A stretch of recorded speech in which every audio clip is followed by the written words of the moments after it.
আজ সমস্ত স্মৃতি হয়তো কিছু হারিয়ে গেছে, কিন্তু স্মৃতির কোঠায়, মনির কোঠায় অনেক কিছু আছে। আজ আরারাত ম্যাচ আছে, ন্যাশনাল আছে, আরারাতে কিছু গল্প আপনার ন্যাশনাল আছে।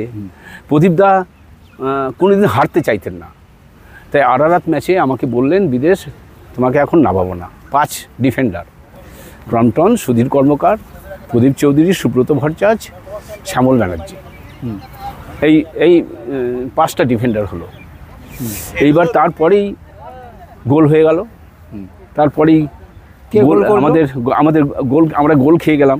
আচ্ছা, তখন প্রদীপ দাও বললেন যে না, এবার তো চিন্তা ভাবনা করতে হবে। গৌতম দা, বাবলু দা, প্রসূন দা চিৎকার করতে লাগলো, বিদেশকে নামান, বিদেশকে নামান। তখন আমাকে 25 মিনিট বাদে আমাকে নামালেন। এবং তারপরে কি হয়েছে, মানুষ দর্শক দেখেছে। মোহনবাগান মাঠে তখন জলে মোহনবাগান মাঠে জল জমতো না, কিন্তু এত বৃষ্টি হয়েছিল, তার মধ্যেও কিন্তু আমাদের খেলা হয়েছিল। এবং আমার প্যান্ট ছেড়ে ফেলেছিল ওদের রাইট ব্যাক। আচ্ছা, আমার প্যান্ট ছেড়ে আমি মাঠে তোয়ালে দিয়ে আমি প্যান্ট চেঞ্জ করেছি। সেটা এখনও আমার মনে আছে। এবং আমার পাশ থেকে গোল করলো কে? সেন্টার থেকে আমাদের মানুষ একটা গোল করলো, শ্যামদা একটা গোল করলো, 2-all হলো। 2-all হলো। ওরাও একটা দারুণ ভলি মেরে একটা গোল করেছিল, খোরেন গোল করেছিল। মোহনবাগান মাঠে হয়েছিল, এইবারে হয়েছিল, ওইবারে।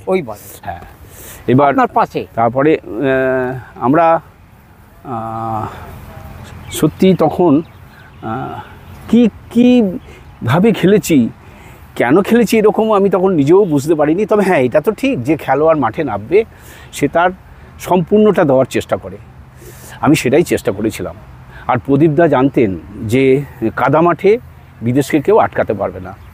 কিন্তু ওই যে বললাম, উনি গোল খেতে চাইতেন না, সেই জন্যই 5টা ডিফেন্ডার নিয়ে খেলেছিলেন। কিন্তু পরে দেখলাম যে এক ডিফেন্ডারগুলো দেখলেন উনি যে গায়ে গায়ে চলে আসছে এবং রাইট ব্যাকটা সব সময় উঠছে, সেই জন্যই প্রদীপদা বললেন যে না, এখন আর বিদেশকে না নামালে হবে না, এখন বিদেশকে নামাও।